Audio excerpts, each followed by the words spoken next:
Hi everybody, this is Kirk Gartner for VFXHaiku.com, and today we're going to talk about something pretty cool. I think sometime last week, the internet was sort of a buzz about this new sort of technique that someone developed called it's called creating a cinemagraph.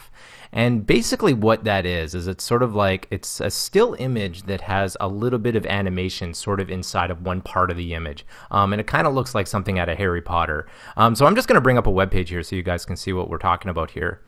And this is the person that originally came up with this technique here. Her name is Jamie, and she works with this other photographer. I can't remember her name or the name of the other guy off the top of my head.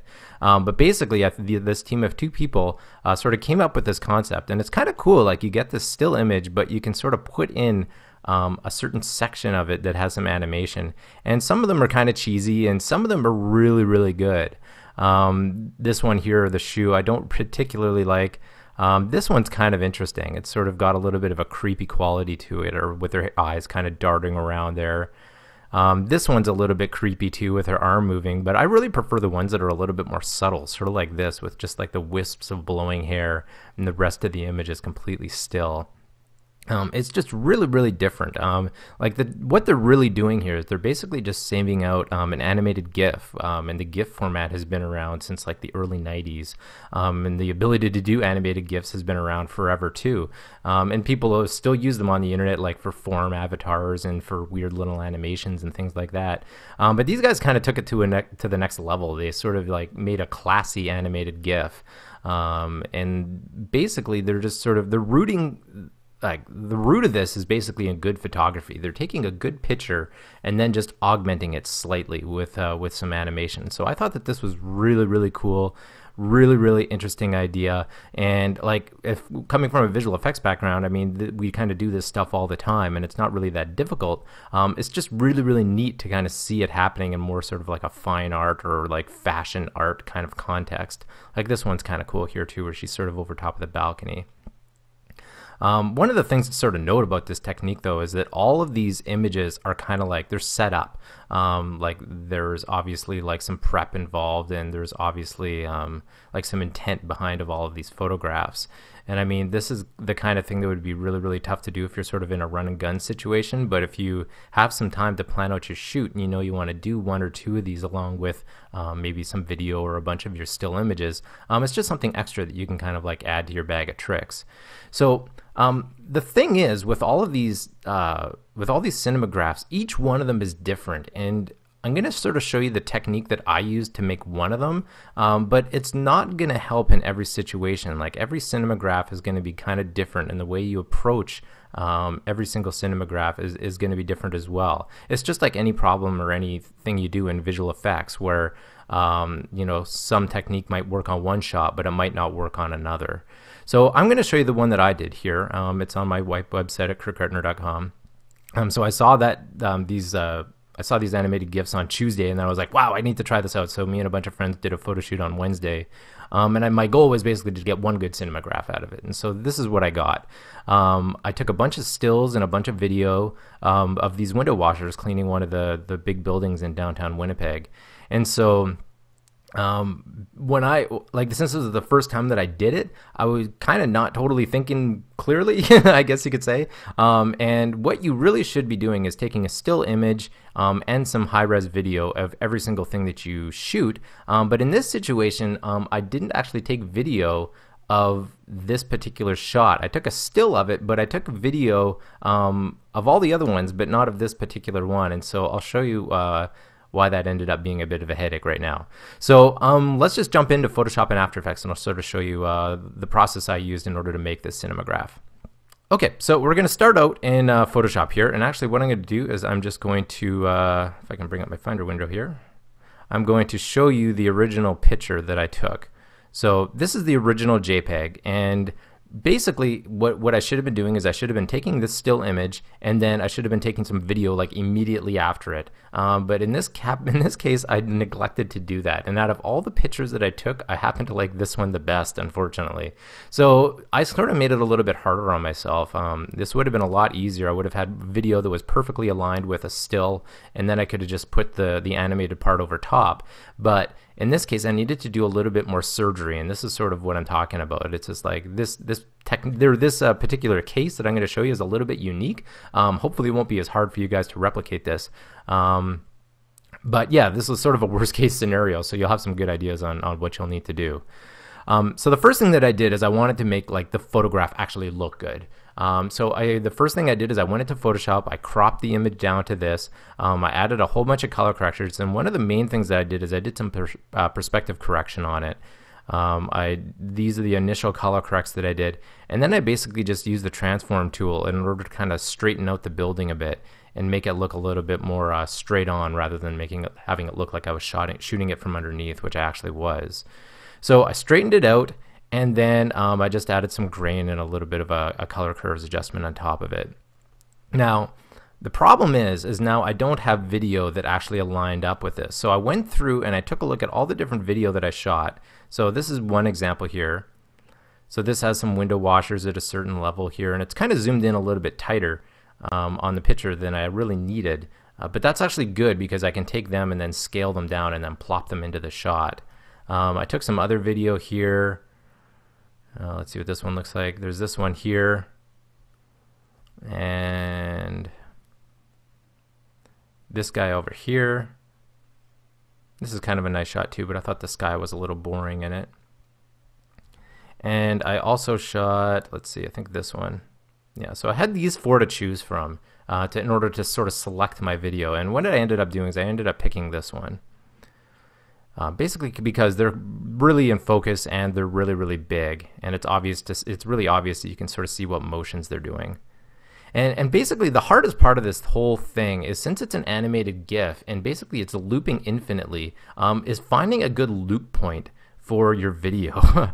So basically I needed to find a good chunk of video that would loop properly and then overlay it over top of these guys. Now, unfortunately, since you don't want to have still guys in there, I had to paint out these 2 guys along with the cords that sort of are holding them onto the building here. So they've got these really, really, really long wires, and since this is a tilt shift lens that I shot it with, the bottoms kind of go out of focus, so that made painting it out a little bit of a pain in the butt, but not an insurmountable problem. I was able to do it. So here's the version with them painted out. So this is basically what I used as my base, and this is what I brought into After Effects in order to start my comp. So I'm just going to jump into After Effects here. I've already got it running. And so, oh, I got caps lock on, sorry. So if you watch here, this is running at full quality, so it's taking a little bit to render. But you can see these guys are kind of animated and they're right on top here. And this is at the full size. If I zoom in here, it's going to get really pixelated.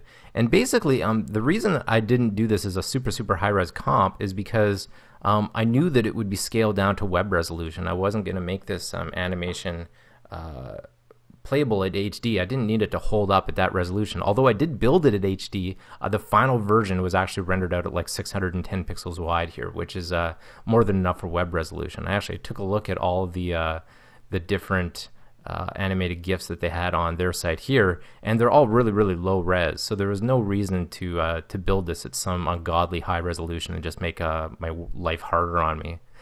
So let's just break this down a little bit. So this is the master comp here where everything's sort of being finalized. So I'm just going to jump into the comp before, and this is the one that's actually at HD resolution.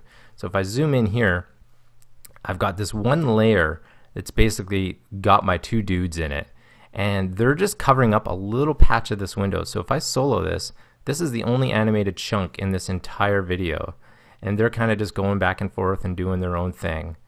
But it required a lot of work and a lot of surgery to kind of like sort of get these 2 things looking like they actually sat in the same scene, because the video was a different color, the video was sort of a little bit different. I had to sort of warp and push things around a little bit. So let's take a look at that. I am going to just lock this comp, and I'm going to open a new viewer.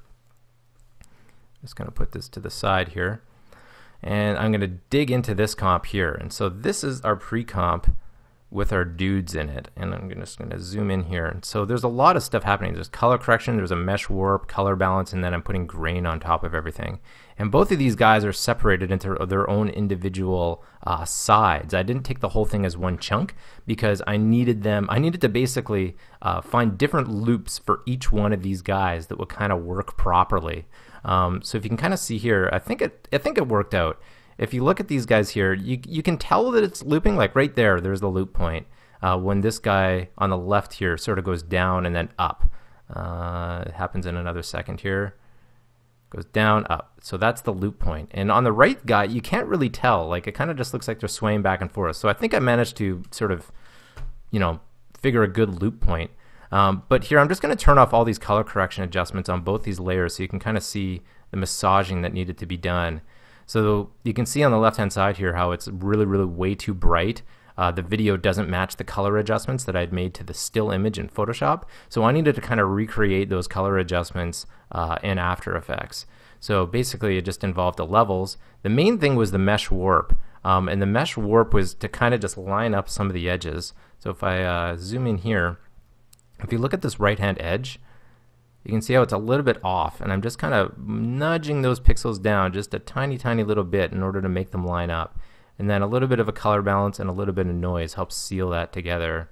So the same thing happened on the other side. I'm doing a little bit of a levels adjustment to bring everything down, mesh warp to kind of bring this top beam in alignment with the other one here. And that's basically just done with the mesh warp tool here, and I'm just kind of like taking these points and dragging them down.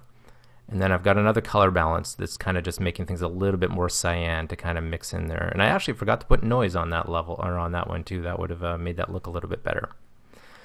So that's essentially the first part. So basically this is, you know, half the battle, or actually maybe 3/4 of the battle, is getting your animated chunk kind of in your scene and then sitting well and actually looking right. So one thing I should mention before we render this thing is basically I was working at an HD resolution comp here, but I wanted to resize it down. So what I did is I took my full HD comp, which is this one here, it's 1920 by 1080, and then I just sandwiched it down into a smaller comp. So what I ended up doing is in this guy here, 610 wide. So this composition is 610 by 240 pixels, and basically I'm just scaling down this composition like to 31.8% in order to make it small. Now I could have done that in the output module of the render queue as well, but I wanted to actually see what it looked like before I rendered it out. If you do it in the render queue, it's sort of a black box. You're not 100% sure exactly what it's going to look like when it's scaled down that small. So I just wanted to make sure that I saw what it looked like. So what I did is I'll just drag this into the render queue here so you can sort of see my settings. You'll just set it to best quality, full resolution, and this is the one main thing here. My comp was set to basically 24 frames per second because that's what my video was shot at. But you don't want to render out your GIF at 24 frames a second. You want to render it at some lower frame rate. Somewhere between 10 and 12 frames per second would probably be okay. I just chose 12 frames per second for mine and rendered it out that way. So rather than make you guys wait, I've actually got this already rendered out here. If I just open up this QuickTime movie here, this is basically it. So this is what I rendered out of After Effects, and I'm just going to set that to loop, and it's just going to go. So it's just your standard QuickTime movie. There's nothing really special about it. So what you really need to do to turn this into an animated GIF, I think that in older versions of After Effects you actually could render straight to an animated GIF, but for the life of me I couldn't figure out how to do it in CS5. So I actually had to bring this back into Photoshop in order to turn it into an animated GIF, which was kind of a joke, but it works anyway. So let's just do that. So this is kind of a new feature of CS5. You can actually take a QuickTime movie and just drag and drop it right on top of Photoshop, and it's going to open it up. So that's pretty cool. I'm just going to minimize these other two in the background here. So now we've got our animated GIF inside of Photoshop, but of course you can only see the one frame of it. But if you go up to the window menu and choose animation, you'll get a timeline, and you can actually scrub through it, and so you can see every frame of your QuickTime movie. It's pretty cool. So there's really not too much to do in here. All we want to do is just save it out as an animated GIF. So in order to do that, you just go into the File menu and choose Save for Web and Devices. And this might take a second because it's basically got to load up all the frames. It's actually, that was really quick. So what I'm going to do is I'm just going to set it to optimized here, just to one version.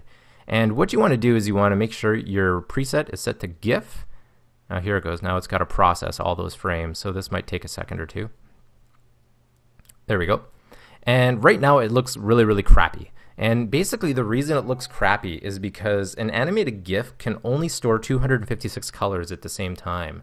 So you need to really be selective about what colors you're using in order to display your animated GIF. And fortunately, there's a whole bunch of different options it gives you here. The one it's selected by default selective isn't really there probably isn't the best one because it looks really bad. Let's try adaptive, and what that's going to do is it's going to look at every single color in the image and try to choose a palette that works based upon that. And the other thing that you can do is you can choose a dithering method. You can choose noise, pattern, or diffusion. I'm going to try noise and see what that looks like. And sometimes that'll help get rid of some of the color banding that you see in the image. Some of these different dithering methods work better than others, but let's just try noise and see how it looks. Okay, so that actually doesn't look too bad. I think noise is what I used in my final version, but we can try this other one. We can try pattern and see what that looks like, and that's just going to change the noise pattern in here slightly. Okay, that kind of looks a little bit different. I'm just going to zoom in here just so you can take a look at this. Pattern, the reason I don't like using pattern is because it kind of draws attention to itself in some ways. Like you can sort of actually see the pattern in here. When you choose noise, you can sort of see the difference when I swap back and forth here. Noise looks a little bit more random, and it's a little bit more it doesn't call attention to itself as much as using something like pattern. So those are basically the only really two options that you need to worry about. One thing that I found kind of interesting is you should leave transparency checked on. If you look at the file size right now, this animated GIF is 170K, which is pretty good. But if I turn transparency off, the file size like balloons for some reason. I'm not exactly sure why that is, but I basically just found that if you leave transparency on, it's totally fine and your file size goes down. So there you go. Like with transparency turned off, for some reason the GIF is now 205K, whereas when you leave it on, it's 170. So I'm really not sure why that is. So you basically just leave transparency turned on. So the one final option you need to worry about here is basically the looping options. And right now the looping is set to once. And you pretty much just want to have that set to forever. So the image will just continually loop forever, forever, forever. The last thing you need to do is just hit save. So you hit save, you can just choose the location for your file. I am just going to save mine to the desktop. And that's it. And then you'll end up with a nice animated GIF that you can open up or save, or open up in Firefox, or just save to your website and post that way. So just to prove to you that that's actually working, I'm just going to go to the Finder and I'll open up that animated GIF inside of Firefox. And there we go. It's animating away. Looks pretty cool. So that's basically it. That's the technique that you're going to need to use. And I mean, I didn't go too in depth in what I needed to do inside of After Effects, because what you do inside of After Effects to sort of isolate the one element that's moving in your photograph is going to be different for every single picture that you do. So there's not really one technique that I can kind of tell you this is what you do. You basically just have to, isolate or find the one area you want to animate, isolate that with masks, put it on top of the moving area, maybe do some paint work in Photoshop to paint out the area that's supposed to be moving, and then find a good loop point, and that basically will make it look like the animation is repeating itself, and then save that out as a QuickTime movie. Bring it into Photoshop, save it out as an animated GIF, and that's basically it. So if you guys have any questions about anything that I've covered here, I'm sure there's probably some finer points that people might want me to go into more detail on. Just feel free to ask or shoot me an email, put something in the comments, and I'll get back to you as soon as I can. Thanks a lot, and I hope this helped. Bye.